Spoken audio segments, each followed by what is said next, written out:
Hi hello welcome back to my channel Salma ST happy home. ఈరోజు రొయ్యలు మునక్కాయ పులుసు అండి. ఎలా చేద్దామో చూద్దాము. లేట్ చేయకుండా వీడియో స్టార్ట్ చేసేద్దాము. 4 మునక్కాయలు ముందుగానే కట్ చేసి పెట్టుకున్నాను. 2 పెద్ద ఎర్రగడ్డలు కట్ చేసేసుకున్నాను. మీడియం సైజు ఒక 4 టమోటాలు ఇవి కావాల్సినవి. కొబ్బరి పేస్ట్ అండి, ఎండు కొబ్బరి కట్ చేసి పేస్ట్ చేసుకున్నాను. అల్లం వెల్లుల్లి పేస్ట్, చింతపండు ముందుగానే నానేసి పెట్టుకున్నాను. రొయ్యలు 1/2 కిలో ఉన్నాయండి, ముందుగానే కడిగి పెట్టుకున్నాను. కొత్తిమీర, కరివేపాకు. ఎలా చేయాలో స్టార్ట్ చేద్దామండి. రొయ్యలు ముందుగానే ఉప్పు పసుపు వేసి ఉడకబెట్టుకున్నాము. కొద్దిగా పసుపు, ఒక 1/2 టీ స్పూన్ ఉప్పు వేద్దాము, లేకపోతే ఉప్పు కసం అయిపోతాయి. కూరలు మళ్ళీ వేస్తాం కాబట్టి.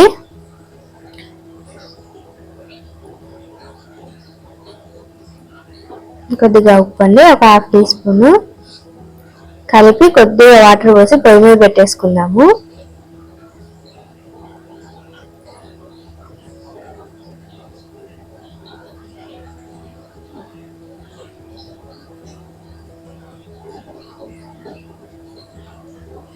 స్టవ్ మీద పెట్టేసాను, మూత పెట్టేద్దాము. అది ఉడికేలోపు ఎర్రగడ్డలు అవి వేయించుకున్నాము.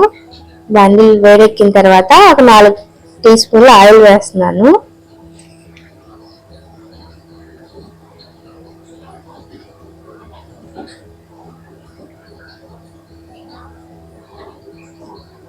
ఆయిల్ వేడెక్కేలోపు ఇవి రొయ్యలు ఉడికిపోయాయండి, తొందరగా ఉడికిపోతాయి కదా. ఆ స్టవ్ పెట్టేసుకుందాము. ఆయిల్ వేడైపోయింది. ఇందులో ఎర్రగడ్డలు వేసి వేపుకుందాము. కొద్దిగా ఎర్రగా వేగాలండి, అప్పుడే కూర టేస్ట్ వస్తుంది.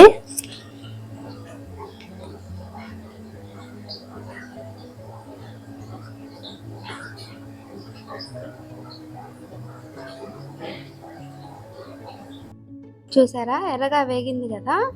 ఇంకొద్దిగా ఎర్రగా వేయించుకోవాలండి. నా వీడియో కనుక మీకు నచ్చినట్లయితే లైక్ చేయండి. వీడియో ఎలా వచ్చింది అనేది కామెంట్ చేయండి. నా ఛానల్ని తప్పకుండా సబ్స్క్రైబ్ చేసుకోండి.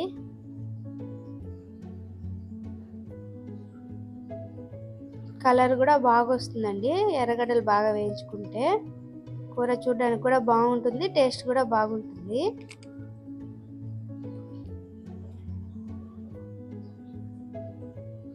కొద్దిసేపు వేపుకుందాము. చూసారు కదా, ఇలా గోల్డెన్ బ్రౌన్ కలర్లో రావాలన్నమాట. చూపిస్తాను చూడండి, ఇదిగోండి ఇలా వేగాలి బాగా. ఇప్పుడు కొబ్బరి పేస్ట్ వేసుకున్నాము. ఎండు కొబ్బరి చిన్న ముక్కలుగా కట్ చేసుకుని అందులో వాటర్ పోసి పేస్ట్ చేసుకున్నానండి. మీరు కావాలంటే పచ్చి కొబ్బరి కూడా వాడచ్చు, పేస్ట్ కూడా వాడచ్చు. 3 స్పూన్లు వేస్తున్నాను. 2 నిమిషాలు ఊరికనే అలా వేపుకొని తర్వాత అల్లం వెల్లుల్లి పేస్ట్ వేద్దాము. ముందుగానే అల్లం వెల్లుల్లి పేస్ట్ వేస్తే అడుగంటుంది అనమాట, అందుకని ఫస్ట్ కొబ్బరి వేసాను. 1 స్పూన్ అల్లం వెల్లుల్లి పేస్ట్. ఇప్పుడు ఈ మసాలాను కూడా బాగా వేపుకోవాలి. మామూలుగా అందరు పచ్చి వాసన పోయేంత వరకు వేపుతారు, నేనంటే మసాలాను బాగా ఎర్రగా వేపుతాను అనమాట. అప్పుడు కూర బాగా టేస్ట్గా ఉంటుంది.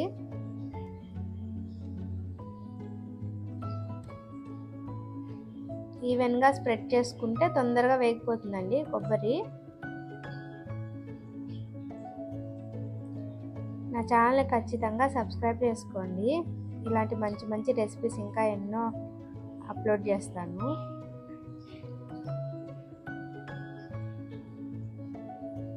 ఒక్క నిమిషం అలా ఉంచితే ఇట్లాగా వేగుతుందండి కింద మసాలా. అప్పుడు మళ్ళీ తిప్పుకొని మళ్ళీ ఈవెన్గా చేసుకుంటే తొందరగా వేగుతుంది అనమాట.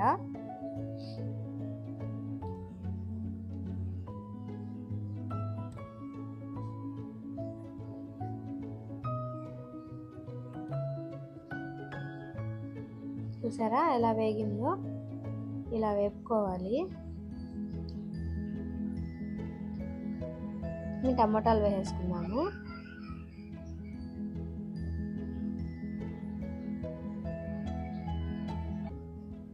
టమోటాలు కలిపి ఇందులో ఒక 1/2 టీ స్పూన్ ఉప్పు చల్లుదామండి. టమోటాలు తొందరగా మగ్గాలి అంటే దానిపైన ఉప్పు కానీ చల్లామంటే తొందరగా మగ్గిపోతాయి.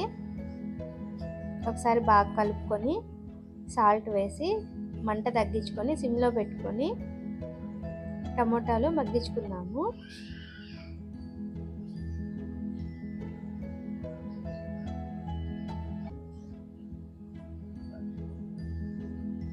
అర టీ స్పూన్ వేస్తున్నాను.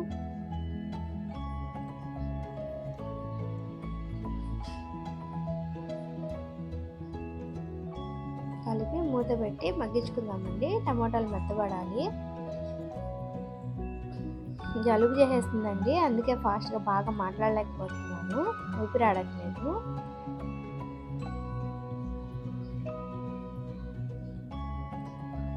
మూత పెట్టేస్తున్నాను.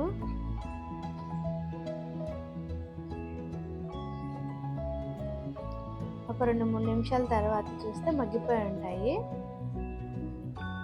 టమోటాల మీద గంటి పెట్టి ప్రెస్ చేస్తే అర్థమైపోతుంది మీకు మగ్గాయా లేదా అనేది. టమోటాలన్నీ ఇలాగా చిదురులాగా చేసుకుంటానండి. ఇట్లా ప్రెస్ చేస్తే గుజ్జుగా అయిపోతుంది. అందుకని టమోటాల మీద బ్రేక్ చేసేస్తాను అనమాట, ఇట్లా గంటి పెట్టి.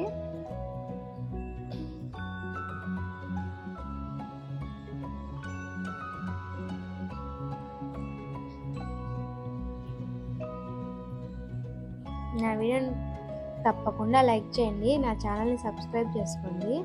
వీడియో ఎలా వచ్చింది ఏంటి అనేది కామెంట్ పెట్టండి. ఇందులో కారం అండి, 2 స్పూన్లు కారం వేస్తున్నాను. ఇది కలిపి మునక్కాయలు వేసేసుకున్నాము.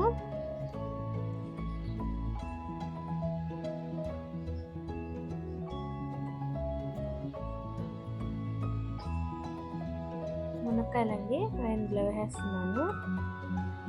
కలుపుకొని మామూలుగా అయితే వాటర్ పోస్తారు కదండి మునక్కాయలు ఉడకడానికి, ఇందులో నేను వాటర్ పోయిను.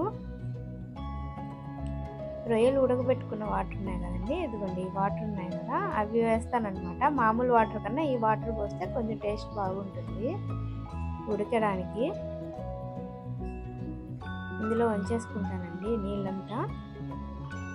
మునక్కాయలు ఈ వాటర్లోనే ఉడుకుతాయి, మసాలా ఈ వాటరు, ఇందులో ఆల్రెడీ ఉప్పు వేసి ఉన్నాం కదా, పక్కన పెట్టేసుకున్నాం రొయ్యలు. ఇదంతా కలిపి ఉడకబెట్టుకున్నాము. మామూలుగా తీయకూర చేయాలి అనుకున్న వాళ్ళు పులుపు వేయకుండా తీయకూర అంటారు కదా, అట్లా చేసుకోవాలంటే ఇంతేనండి. దీంట్లో కొద్దిగా వాటర్ పోసుకొని రొయ్యలు వేసేసి ఉడకబెట్టుకొని దించేసుకోవడమే. ఇందులో నేను పులుసు వేస్తాను. మూత పెట్టేసి మునక్కాయలు ఉడికే వరకు ఉడకబెట్టుకుందామండి. ఈలోపు చింతపండు అండి నేను మొత్తం పిండనండి, ఎందుకంటే వేస్ట్ అయిపోతుంది కదా చేయబెట్టిన తర్వాత, అందుకని కొద్దిగా పక్కన తీసి పెట్టుకుంటాను. ఇది ఫ్రిడ్జ్లో పెట్టుకుంటే ఎన్ని రోజులైనా అలాగే ఉంటుంది, మనకి ఎప్పుడు కావాలంటే అప్పుడు తీసి వాడుకోవచ్చు. మిగతాది ఇట్లా రసం తీసుకుంటాను. మధ్య మధ్యలో కలుపుతూ ఉండండి, లేకపోతే అడుగు అంటేస్తుంది.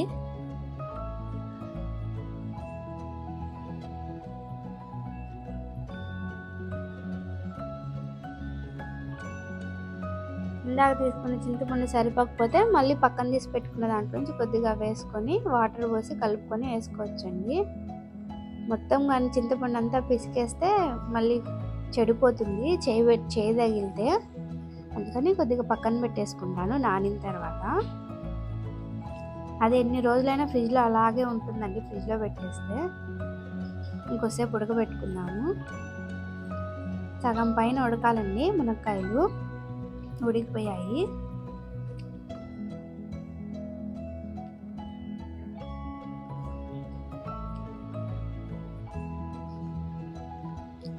ఈ రొయ్యలు వేసేసుకున్నాము, పక్కన పెట్టుకున్నది.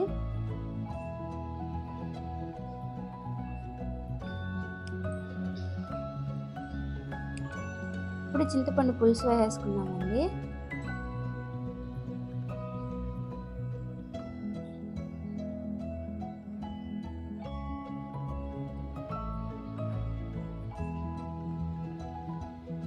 ఇది కలుపుకొని ఇప్పుడు కొద్దిగా వాటర్ పోసుకొని ఇప్పుడు టేస్ట్ చూసుకుంటే మీకు ఉప్పు కారం సరిపోయిందా లేదా అనేది తెలుస్తుంది. ఈ స్టేజ్లో మీరు అడ్జస్ట్ చేసుకోవచ్చు, ఉప్పు కావాలన్నా కారం కావాలన్నా పులుపు అంతా. ఒకసారి కలుపుకొని అందులో వాటర్ పోసేసుకున్నాము.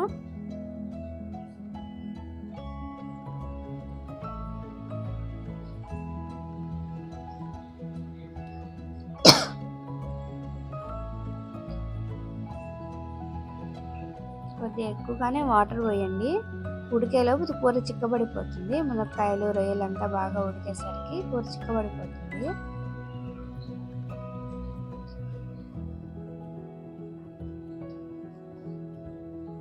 కలర్ చూసారా కూరది ఎంత బాగుందో. కారం ఎంత వేసినా ఆ కలర్ రాదండి. ఎర్రగడ్డలు మసాలా వేపుకున్నాం కదా, అందుకని చూడడానికి అంత కలర్ఫుల్గా ఉందన్నమాట. నాకు ఉప్పు తక్కువగా ఉందండి, అందుకని ఒక స్పూన్ ఉప్పు యాడ్ చేసుకుంటాను. కారము పులుపు అంతా సరిపోయింది, ఉప్పు ఒక్కటే తక్కువగా ఉంది. కలిపి మూత పెట్టేసుకుని ఒక 10 నిమిషాలు ఉడకబెట్టుకుందామండి. మునక్కాయలు మొత్తం బాగా మెత్తగా ఉడికిపోయేలాగా ఉడకబెట్టుకున్నాము.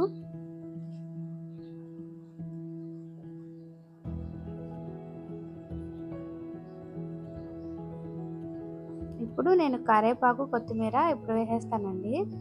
కరివేపాకు ఫస్ట్లో వేయలేదు, ఎందుకంటే స్మెల్ అంతగా రాదు. ఇప్పుడు కానీ వేస్తే స్మెల్ బాగా వస్తుంది, అందుకని నేను ఇట్లా మధ్యలో వేస్తానన్నమాట. కరివేపాకు కొత్తిమీర వేసుకొని మూత పెట్టేసుకుందాము. ఒక 10 నిమిషాలు కొద్దిగా తక్కువ ఫ్లేమ్లో పెట్టి ఉడకబెట్టుకుంటే కూర రెడీ అయిపోతుందండి.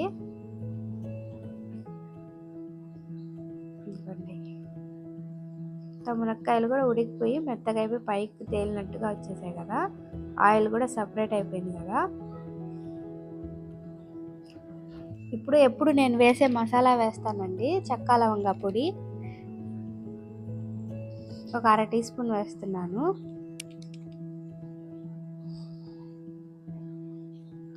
దించే ముందు వేసుకోవాలండి ఈ పొడి. అంతే అండి, ఎంతో టేస్టీగా ఉండే మునక్కాయ రొయ్యల పులుసు. నచ్చితే ఖచ్చితంగా నా వీడియోని లైక్ చేయండి. ఈ వీడియో మీకు ఎలా అనిపించిందో కామెంట్ పెట్టండి. నా ఛానల్ని తప్పకుండా సబ్స్క్రైబ్ చేసుకోండి. ఇంతవరకు వీడియో చూసి నన్ను ఎంకరేజ్ చేసినందుకు చాలా థ్యాంక్స్ అండి.